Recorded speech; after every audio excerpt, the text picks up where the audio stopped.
Assalamualaikum warahmatullahi wabarakatuh.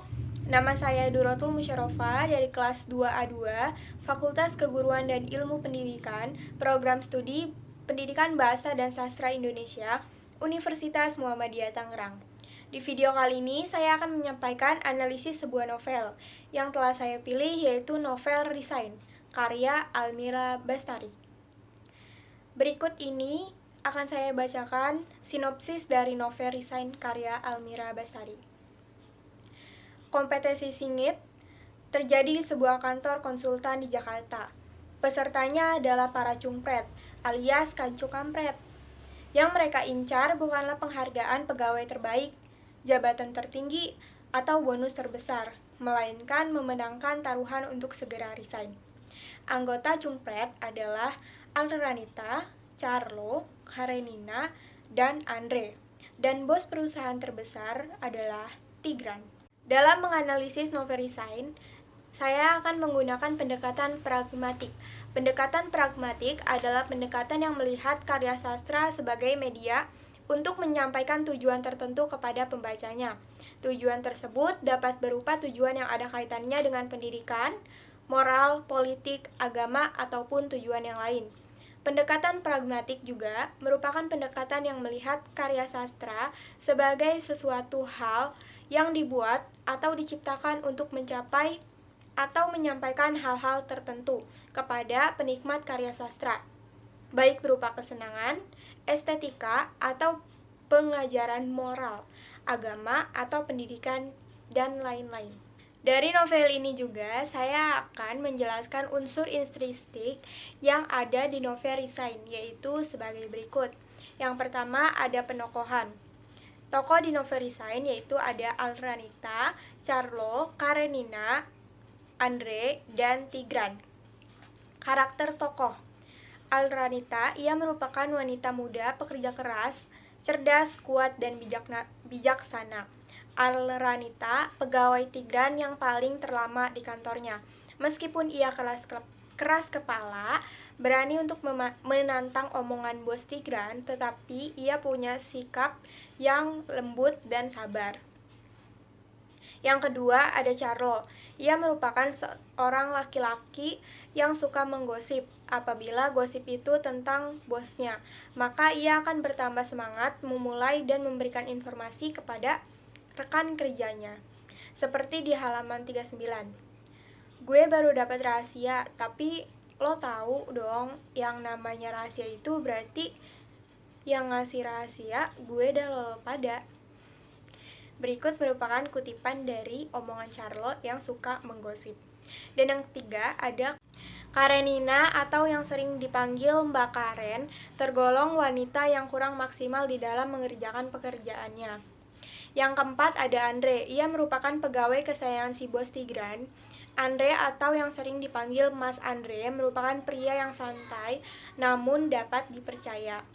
Yang kelima ada Tigran, seorang pemimpin jenius, misterius, dan arogan, tapi dapat dipercaya untuk memimpin timnya sendiri pada usia yang masih cukup muda. Tigran pandai sekali untuk mematahkan perkataan orang lain melalui pemikiran kritisnya, sehingga lawan bicaranya kehabisan argumen. Tiga, ada sudut pandang. Sudut pandang di novel Resign ini adalah orang pertama dari awal hingga akhir cerita, yaitu kata aku adalah Alranita. Seperti kutipan di halaman 7, Pak, revisi harus masuk siang ini. Aku melihat jam yang sudah menunjukkan pukul 1 and I didn't even have a lunch break. Kata aku di sini merupakan kata sudut pandang orang pertama. Yang keempat ada alur. Alur yang digunakan pada novel Resign ini merupakan alur maju, sebab akibat peristiwa yang dikemas merupakan peristiwa sebab akibat. Contohnya adalah terdapat cerita ketika Alranita dipanggil oleh bos Tigran untuk masuk ke dalam mobil. Mereka berduaan berbincang-bincang tentang Resign di malam hari. Bos Tigran memanggil Alranita ini karena Dia tidak masuk kerja kemarin, tentu saja merupakan hubungan sebab akibat. Alranita dipanggil merupakan akibat dan sebabnya adalah dia tidak masuk kerja kemarin. Yang kelima, ada gaya bahasa. Gaya bahasa yang digunakan sangat ringan, gak terlalu kaku meskipun sudah seharusnya. Gaya bahasa yang digunakan dikondisikan dengan genre cerita yang dibuat atau menuruti budaya, tempat, dan setting ceritanya. Misalkan saja dalam cerita ini mengambil setting di Jakarta, tentu penulis akan menyesuaikan dengan gaya bahasa anak Jakarta, gaul dan pakai sapaan lo gue. Yang keenam, ada amanat. Pesan atau amanat yang disampaikan penulis atau dalam novel resign merupakan sebuah pesan dari aspek kerjasama, profesionalitas, dan kebijaksanaan.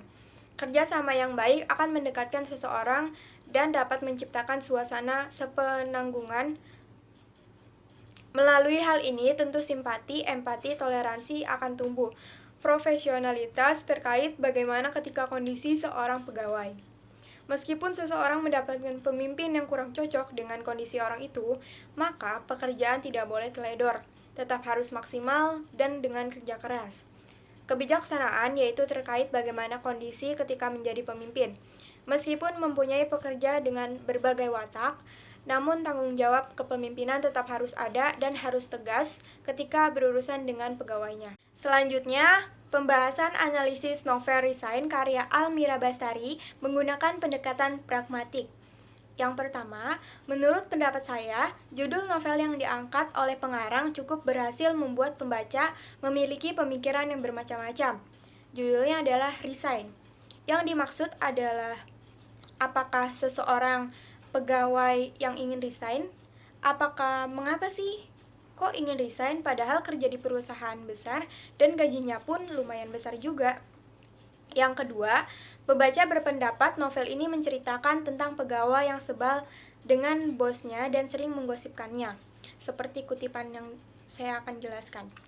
Lo tahu gak sih tiap kali Tigran nyebut, saya tanya sekali lagi, rasanya pengen gue jambak dia, kata Mbak Karen dengan emosional. Kenapa sih dia harus ngetes kita terus? Kita kan satu institusi, kalau dia tahu, ngomong dong, capek gue kayak gini terus, selalu salah deh. Gue baru dapat rahasia, tapi lo tahu dong, yang namanya rahasia itu berarti yang ngasih rahasia gue dan lo pada, Charlo. Komentar. Kutipan di atas menunjukkan bahwa Mbak Karen emosi terhadap bosnya, yaitu Tigran. Tigran selalu membuat pegawainya kesal, sehingga Mbak Karen terbawa emosi seperti kutipan di atas. Kutipan Charlo merupakan bahwa ia yang selalu memulai pergosipan itu dan selalu ada aja gosip tentang bosnya itu. Yang ketiga, pembaca berpendapat dalam novel ini juga pengarang ingin menyampaikan pesan moral, yaitu kita harus kerja keras, bekerja dengan baik, dan juga profesional dalam mengerjakan sesuatu. Seperti kutipan berikut, saya nggak pernah nyuruh kamu lembur. Kalau kamu lembur, justru saya yang harus bertanya, dari pagi ngapain aja? Bos yang tidak ingin dibantah, yaitu Tigran. Komentar. Pengarang ingin menyampaikan kepada pembaca bahwa jika seseorang bekerja keras dan profesional, maka kerjaannya akan cepat selesai dan tidak boleh menunda-nunda pekerjaan itu.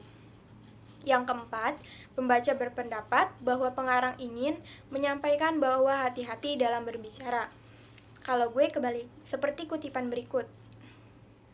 Kalau gue kebalikannya, kulit ayam itu gak sehat. Kalau sampai gue ketemu yang nyisain kulit ayam, gak dimakan, gue lamar orang itu, ucap Alranita. Komentar. Kutipan di atas merupakan ucapan Alranita saat makan bersama dengan Cumpret, dan tiba-tiba saat ia makan bersama dengan bosnya, ia bertemu dengan laki-laki yang tidak memakan kulit ayam. Laki-laki tersebut merupakan bos Tigran dan akhirnya benar saja mereka berdua menikah. Yang kelima, pembaca berpendapat bahwa novel Resign menggunakan gaya bahasa yang seru dan tidak membosankan, seperti kutipan berikut. Duh guys, gimana caranya biar gue nggak berangkat ke KL? Ucap Alranita. Makan di pinggir jalan saja, Ra, usul Charlo. Biar tifus, kata Alranita. Bilang saja mau lamaran, bakaran memberi ide. Kan bener, lo lamaran kerja. Tapi terus kalau gue gak nikah-nikah gimana? Tanya balik Arlanita. Gampang, bilang saja batal nikah. Mas Andre mengedipkan sebelah mata. Komentar, kutipan di atas merupakan percakapan dengan memakai gaya bahasa sehari-hari dan santai dan tidak membosankan untuk para pembacanya. Kesimpulan yang dapat saya ambil dalam menganalisis novel resign menggunakan pendekatan pragmatik adalah pendekatan yang memandang karya sastra sebagai sarana untuk menyampaikan tujuan kepada para pembacanya. Dalam hal ini, tujuan tersebut dapat berupa tujuan politik, pendidikan, moral, agama, maupun tujuan yang lainnya. Dalam praktiknya, pendekatan ini cenderung menilai karya sastra menurut keberhasilannya dalam mencapai tujuan tertentu bagi para pembacanya. Novel Resign karya Almira Basari cukup berkesan saat dibacanya. Ceritanya sangat seru dan banyak pesan moral di dalam novel ini. Baiklah, sekian dari saya. Kurang lebihnya mohon maaf. Wassalamualaikum warahmatullahi wabarakatuh.